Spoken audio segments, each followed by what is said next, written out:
गया, पूरी तरह से खत्म हो चुकी। अहमदाबाद में जो प्लेन क्रैश हो गया उसके बारे में क्या हो गया उसका हम पता नहीं कर पा रहे, और मोदी जी विदेश में घूम रहे हैं, प्रधानमंत्री की देश की हालत है। सर बीजेपी के राष्ट्रीय अध्यक्ष उसकी चयन नहीं हो पा रही, आरएसएस से मुलाकात नहीं हो रही मोदी जी को, किस तरीके से देखते हैं? बैठक में आपको लगता है सर कि इसको भी लेकर चर्चा होगी आरएसएस की? हमने अभी मैं क्या बोल सकता हूँ आरएसएस के अंदर क्या चर्चा होगी क्या नहीं होनी चाहिए, ये मैं कैसे बता सकता हूँ।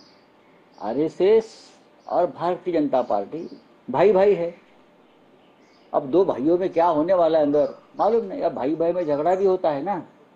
अब लगता है कि बीजेपी और आरएसएस में कुछ चल रहा है अंदर, लेकिन अगर आरएसएस अगर मन में लाता है तो बीजेपी को सबक सिखा सकते हैं, क्योंकि आज जो बीजेपी आपको दिख रही है वो तो आरएसएस के कार्यकर्ता की ताकत के ऊपर इतनी जीत मिले उनको। बोलिए आपका क्या है? राऊत सर, बोला। महाराष्ट्रातला बहुचर्चित विषय 5 तारखेला होणारा मराठी विजय मेळावा, काय तयारी सुरू आहे ठाकरे गटाकडूनही आणि मनसेकडूनही? कारण समन्वयामध्ये तुम्ही आहात, काय नेमकी रूपरेषा आणि काय तयारी? 5 तारखेचा जो मेळावा आहे त्याला आता फार कमी दिवस राहिले आहेत।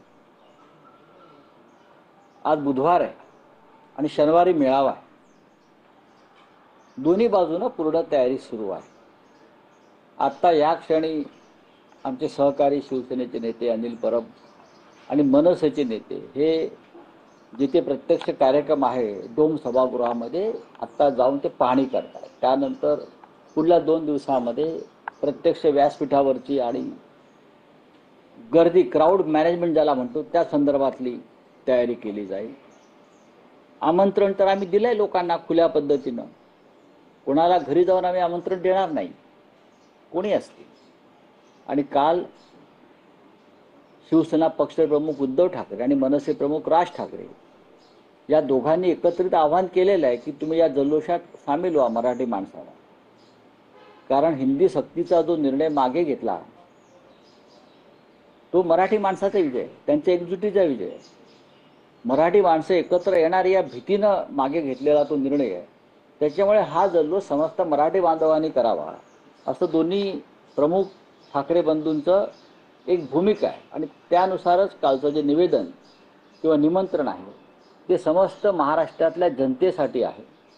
आणि राजकीय पक्ष जात धर्म याचा विचार न करता त्या सोहळ्यात सगळ्यांनी उपस्थित राहावं अशी आमची भूमिका आहे। पण राऊत साहेब, ठाकरे बंधूंव्यतिरिक्त आणखी कोणते राजकीय मोठे नेते या मेळाव्याला उपस्थित राहू शकतात? बघा, हा राजकीय मेळावा नाही। सगळ्यात आधी तुम्हाला मी सांगतो, काल रात्री माझं मनसे प्रमुखांशी बोलणं झालं, मग शिवसेना पक्षप्रमुखांशी माझी चर्चा झाली। आमचं सगळ्यांच्याशी म्हणणं आहे की हा राजकीय मेळावा नाही, मान अपमान सन्मान मानापमान बरं का, हा विषय इथे येत नाही। आम्ही सगळ्यांना आमंत्रित केलेलं आहे जाहीरपणे। त्यामध्ये कोण कोण आहे?